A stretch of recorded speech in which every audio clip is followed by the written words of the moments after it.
enough to outrun submarines, finding and tracking them is difficult. Within 30 minutes after a sighting by enemies, the area within which a carrier might be operating has grown to 700 square miles. After 90 minutes, it has expanded to 6,000 square miles.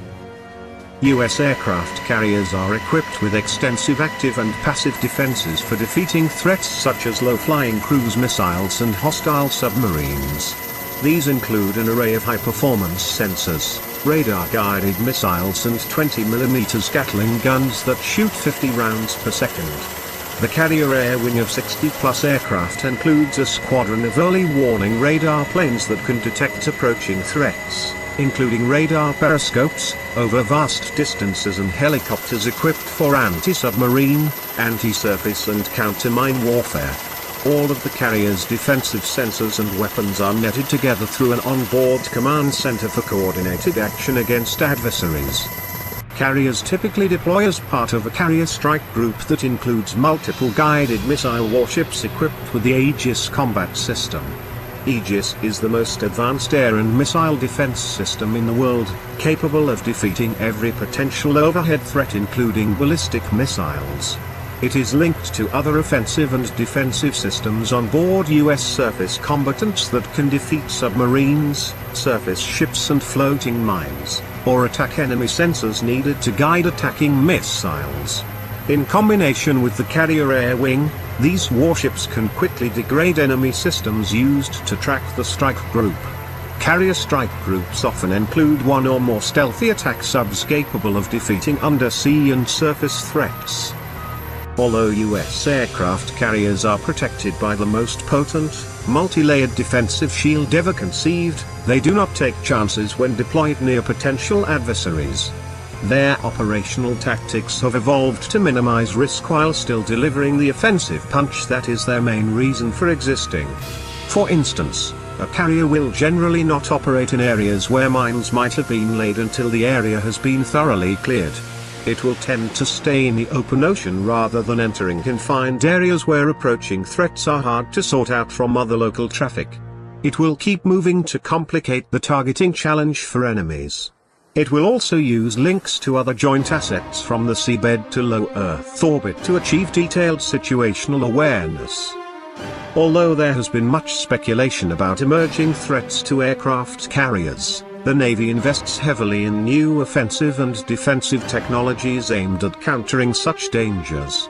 The most important advance of recent years has been the netting together of all naval assets in an area so that sensors and weapons can be used to maximum effect.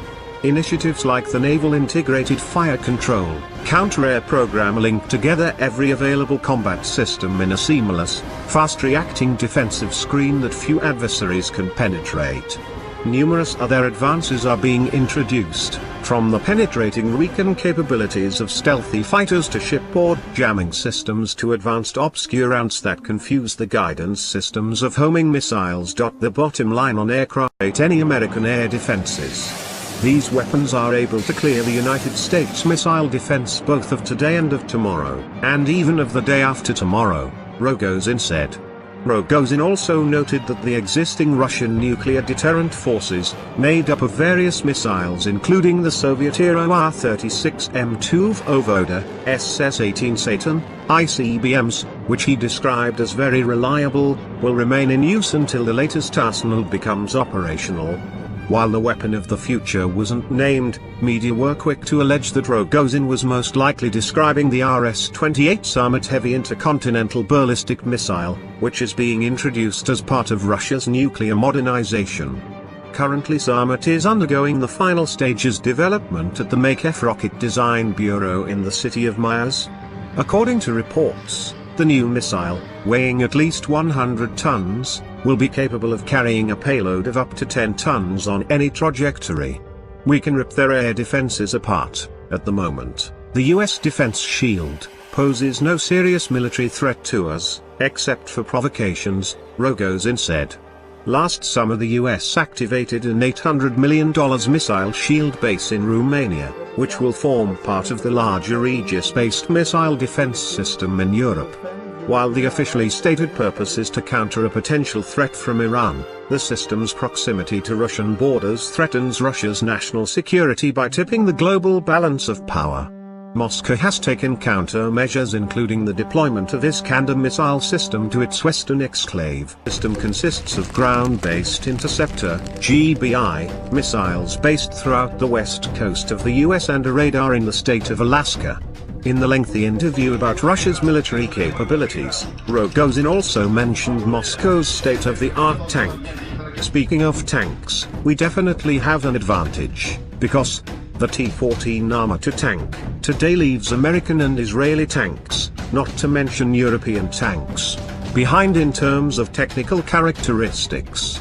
First presented at the Victory Parade in Moscow on May 9, 2015, the mass production of T-14 Armor 2 is expected to begin in 2018. One of tank's main advantages are so expensive that the Navy has cancelled its order.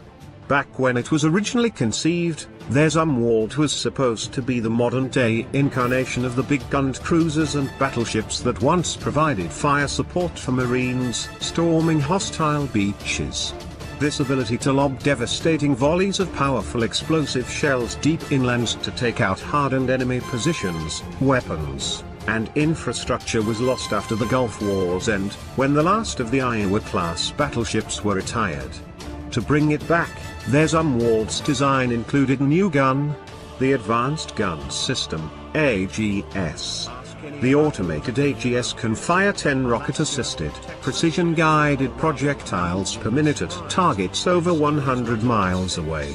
Those projectiles use GPS and inertial guidance to improve the gun's accuracy to a 50-meter, 164 feet, circle of probable error, meaning that half of its GPS-guided shells will fall within that distance from the target. The projectile responsible for that accuracy, something far too complex to just be called a shell or bullet, is the long-range land attack projectile. Each projectile has precision guidance provided by internal global positioning and inertial sensors, and bursts of LAPs could in theory be fired over a minute following different ballistic trajectories that cause them to land all at the same time. Lockheed Martin won the competition to produce the LAPs, and the company described their capabilities thusly: 155mm LAP provides single-strike lethality against a wide range of targets, with 3 times the lethality of traditional 5-inch naval ballistic rounds, and because it is guided, fewer rounds can produce similar or more lethal effects at less cost. LAP has the capability to guide multiple rounds launched from the same gun to strike single or multiple targets simultaneously, maximizing lethal effects. The less cost part, however, turned out to be a pipe dream. With the reduction of the Zumwalt class to a total of 3 ships, the corresponding reduction in requirements for LAP production raised the production costs just as the price of the ships they would be deployed to soared. Defense News reports that the Navy is cancelling production of the LAP because of $800,000 per shot price tag, more than 10 times the original projected cost. By comparison, the nuclear-capable Tomahawk cruise missile costs approximately $1 million per shot, while the M712 Copperhead laser-guided 155mm projectile and M982 Excalibur GPS-guided rounds cost less than $70,000 per shot. Traditional Navy 5-inch shells cost no more than a few $100s each. In theory, the Army's Copperhead or Excalibur rounds could be adapted to the AGS. Because the gun is the same bore size and is essentially a sea-based howitzer, it fires at a higher angle. Practice has strained the airframes of many of the Navy's planes.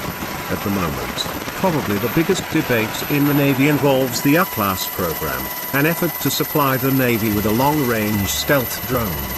Much of the debate turns on what exactly the drone will be able to do. Advocates want a long-range strike aircraft, while the more cautious want a drone that can focus on ISR. The development of either would increase the lethality of the USN's carrier force, but a long-range strike drone, while expensive, would represent a welcome addition to the air wing. Fundamentally, the strength of a carrier depends most on the capabilities of its air wing. In the next decade, the aircraft launched from U.S. carriers will undergo considerable change.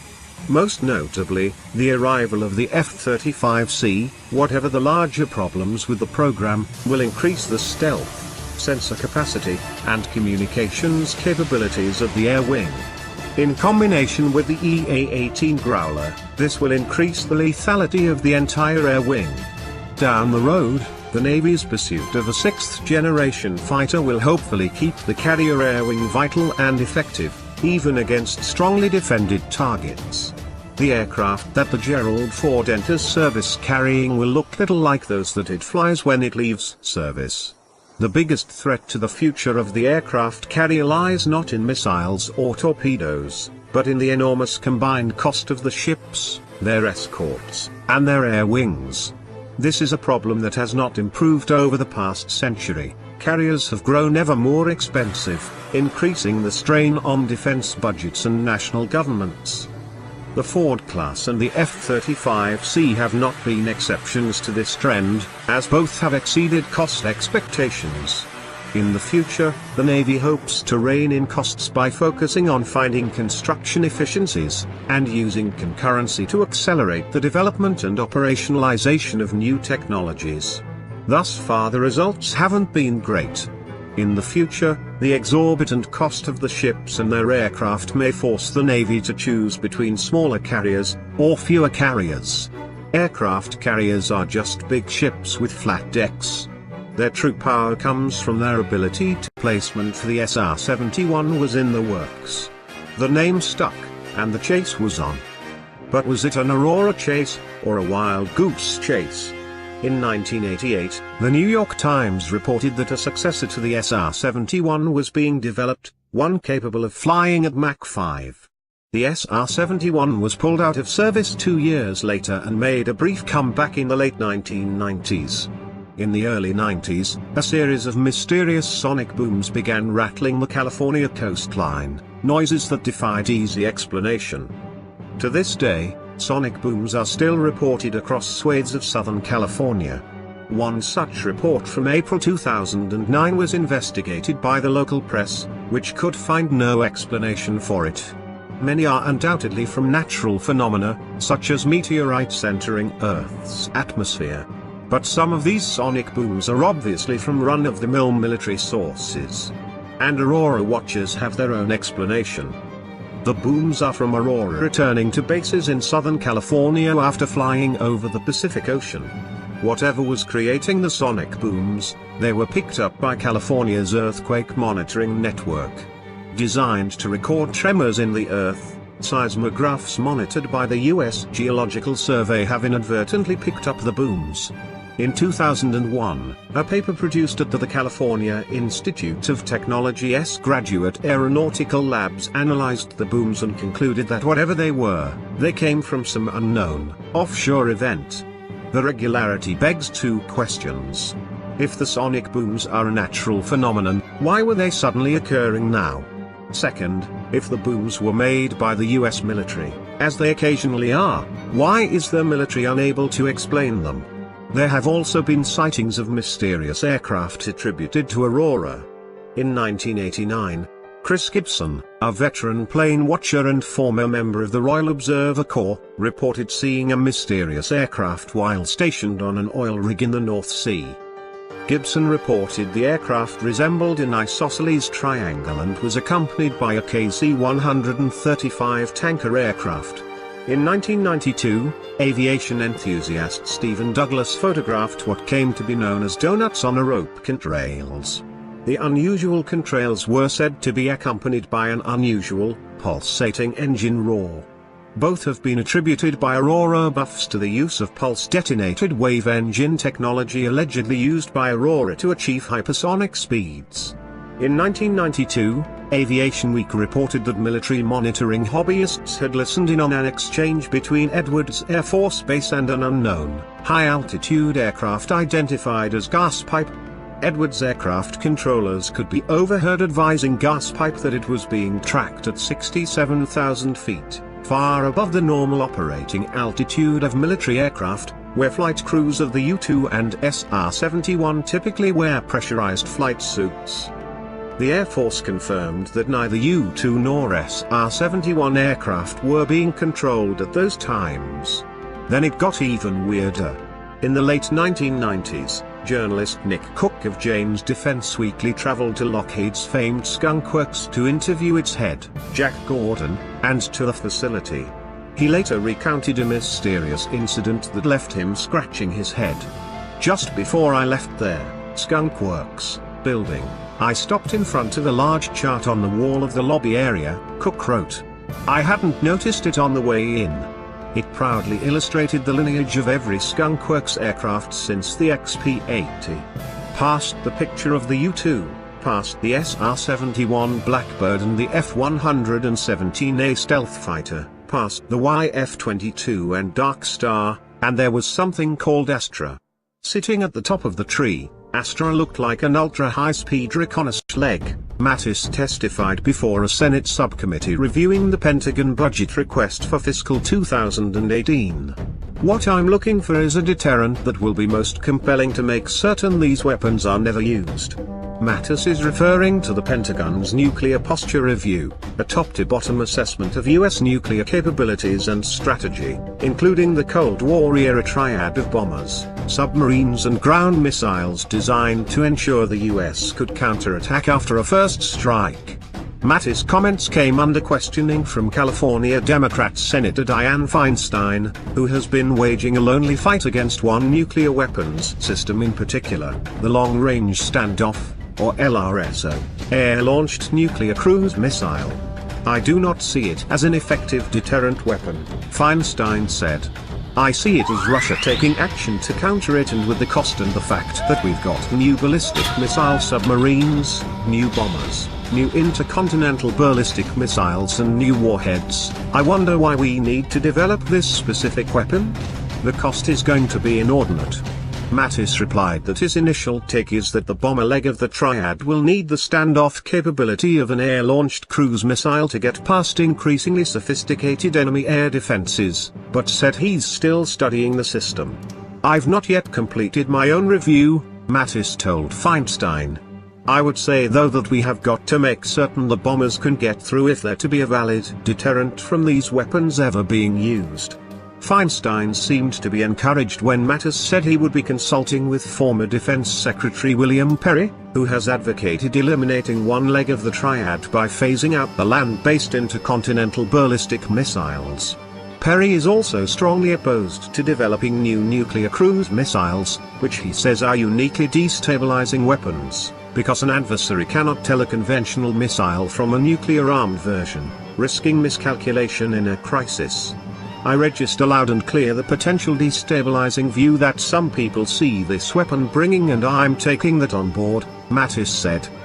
"But I've got to do more study." Feinstein said she has had extensive discussions with people in the military and has concerns that the LSRO may in fact represent a new generation of nuclear missiles, not just an